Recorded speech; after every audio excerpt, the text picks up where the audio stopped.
নমস্কার বন্ধুরা, আমার জগা খিচুড়িতে তোমাদের সবাইকে স্বাগত জানাই। বন্ধুরা, আজকে আমি তোমাদেরকে কই মাছের একটি রেসিপি বানিয়ে দেখাবো। এই রেসিপিটা খুবই পুরনো একটি রেসিপি, বলতে পারো সাবেকি রেসিপি। তো আজ আমি বানাবো তেল কই। আমি জানি তোমরা অনেকেই হয়তো তেল কই খুবই ভালো বানাতে পারো, কিন্তু আমি কিভাবে বানাই চলো একবার সেটা দেখে নাও।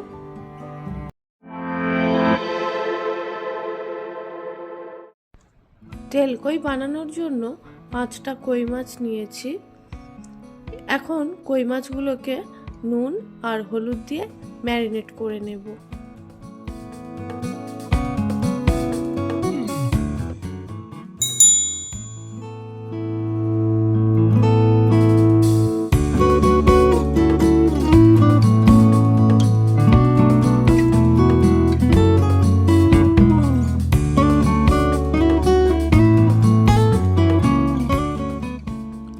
তো কই মাছটাকে ম্যারিনেট করা হয়ে গেছে, সরিয়ে রাখলাম। এবার দুটো বাটিতে, একটা বাটির মধ্যে নিয়েছি একটা মিডিয়াম সাইজের টমেটো ও হাফ টুকরো পেঁয়াজের পেস্ট, আর অন্য বাটিটাতে রয়েছে 3 থেকে 4টে শুকনো লঙ্কা, 1 টেবিল চামচ জিরে ও 1 টেবিল চামচ সাদা সর্ষে ভিজিয়ে রেখেছি জলে। এটারও একটা পেস্ট বানিয়ে নেব। চলো এবার রান্নাটা শুরু করি।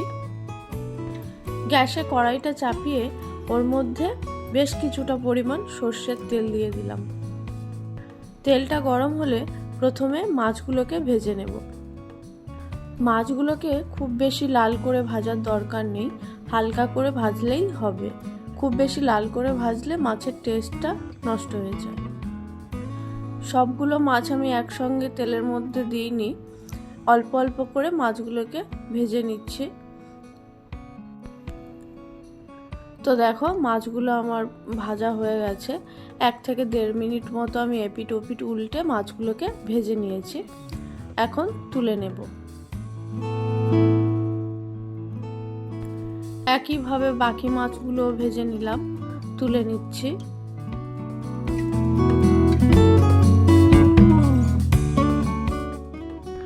এখন ওই বাকি তেলটার মধ্যে আরও 2 টেবিল চামচ তেল আমি অ্যাড করলাম। তেলটার মধ্যে সামান্য পরিমাণে একটু কালো জিরে ফোড়নে দিলাম। কালো জিরেটাকে একটু ভেজে নিয়ে ওর মধ্যে পেস্ট করে রাখা পেঁয়াজ আর টমেটোটা দিয়ে দিলাম। পেঁয়াজ আর টমেটোটাকে একটু ভাজা ভাজা করে নিতে হবে, যাতে ওর কাঁচা গন্ধটা চলে যায়।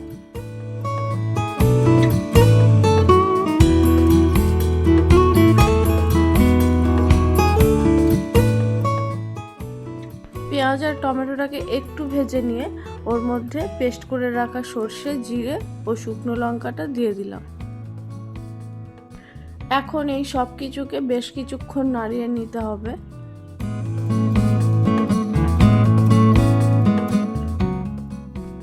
তো সমস্ত মশলাটাকে বেশ কিছুক্ষণ কষিয়ে নিয়েছি।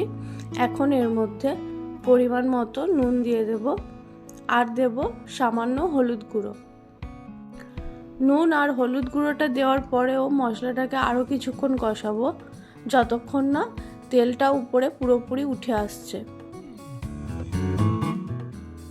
মশলাটা কষাতে কষাতে সামান্য একটু জলও দিয়ে দিলাম, তলায় লাগছিল সেই জন্য।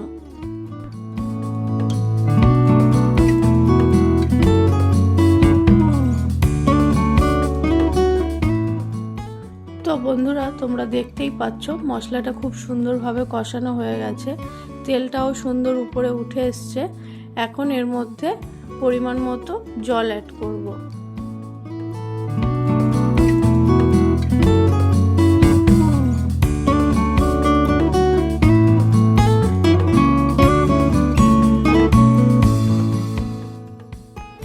জলটা দেওয়ার পর যখন ফুটে গেছে, তখন ওর মধ্যে ভেজে রাখা মাছগুলোকে দিয়ে দেব।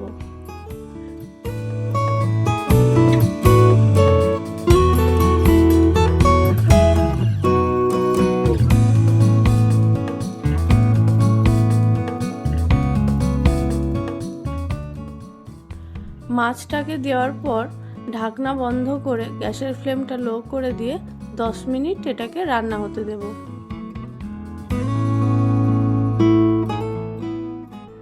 বন্ধুরা 10 মিনিট হয়ে গেছে, ঢাকনাটা এখন খুললাম। তোমরা দেখতেই পাচ্ছ তেলকইয়ের তেলটা কত সুন্দর উপরে ভাসছে আর দেখতেও কতটা সুন্দর হয়েছে। তো তেলকই আমার প্রায় রেডি। এখন গ্যাসের ফ্লেমটা অফ করে দেব আর এটাকে একটা পাত্রে উঠিয়ে নেব।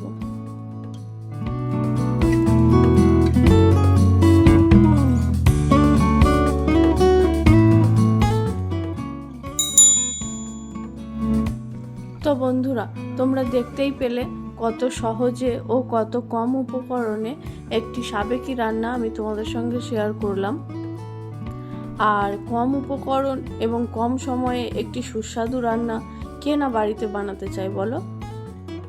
আমি জানি তোমরাও অবশ্যই এই রান্নাটা বাড়িতে একবার ট্রাই করবে আর আশা রাখছি তোমাদের ভালোও লাগবে। তো চলো, আজকের রেসিপিটা তোমাদের কেমন লাগলো অবশ্যই কমেন্ট করে জানিও। আর আমার ভিডিও যদি তোমাদের ভালো লাগে একটা লাইক করে দিও ও আমার চ্যানেলটিকে সাবস্ক্রাইব করে দিও। আজকের মতো এই পর্যন্তই রাখলাম, দেখা হচ্ছে পরের কোনো এক ভিডিওতে। ততক্ষণের জন্য টাটা।